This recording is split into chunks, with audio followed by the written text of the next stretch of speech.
ജമ്മു കാശ്മീർ തെരഞ്ഞെടുപ്പിൽ ബി.ജെ.പി. ഒറ്റയ്ക്ക് കരുത്ത് തെളിയിക്കുമെന്ന ദേശീയ ജനറൽ സെക്രട്ടറി തരുൺ ചുഗ്.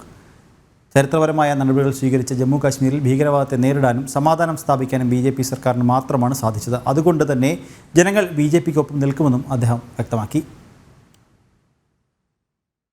ഒരു പതിറ്റാണ്ടിനു ശേഷം വീണ്ടും നിയമസഭാ തെരഞ്ഞെടുപ്പിന് തയ്യാറെടുക്കുന്ന ജമ്മു കാശ്മീരിൽ ബി.ജെ.പി. ഒറ്റയ്ക്ക് കരുത്തു തെളിയിക്കുമെന്ന് ദേശീയ ജനറൽ സെക്രട്ടറിയും ജമ്മു കാശ്മീരിന്റെ പ്രഭാരിയുമായ തരുൺ ചുഗ് വ്യക്തമാക്കി. 2019 ഓഗസ്റ്റ് 5-ന് ആർട്ടിക്കിൾ 370 റദ്ദാക്കാനുള്ള ചരിത്രപരമായ തീരുമാനമെടുക്കാനും ഭീകരവാദത്തെ അടിച്ചൊതുക്കി സമാധാനം സ്ഥാപിക്കാനായതും ബി.ജെ.പി. സർക്കാരിന്റെ നേട്ടമാണ്.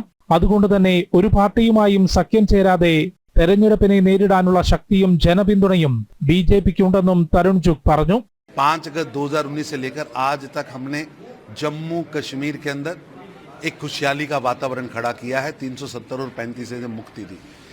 आपने गठबंधन की बात कही, हमारा किसी पार्टी के साथ कोई गठबंधन नहीं है।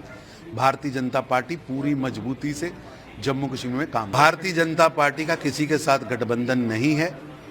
हम पूरी मजबूती के साथ लगे हैं और जम्मू कश्मीर की जनता का आशीर्वाद प्रधानमंत्री मोदी जी के साथ है. സബ്കാ സാത്ത് സബ്കാ വികാസ് എന്ന പ്രധാനമന്ത്രി നരേന്ദ്രമോദിയുടെ മുദ്രാവാക്യം ഏറ്റെടുത്തുകൊണ്ടാണ് ബി.ജെ.പി. ജനങ്ങൾക്കിടയിൽ പ്രചാരണ പ്രവർത്തനങ്ങൾക്ക് ഇറങ്ങുന്നത്.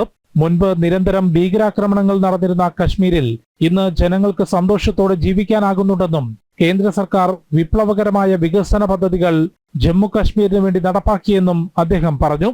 സെപ്റ്റംബർ 18, 25, ഒക്ടോബർ 1 എന്നിങ്ങനെ 3 ഘട്ടങ്ങളിലായാണ് 90 അംഗ ജമ്മു കാശ്മീർ നിയമസഭയിലേക്ക് തെരഞ്ഞെടുപ്പ് നടക്കുക. ജനം, ഡൽഹി.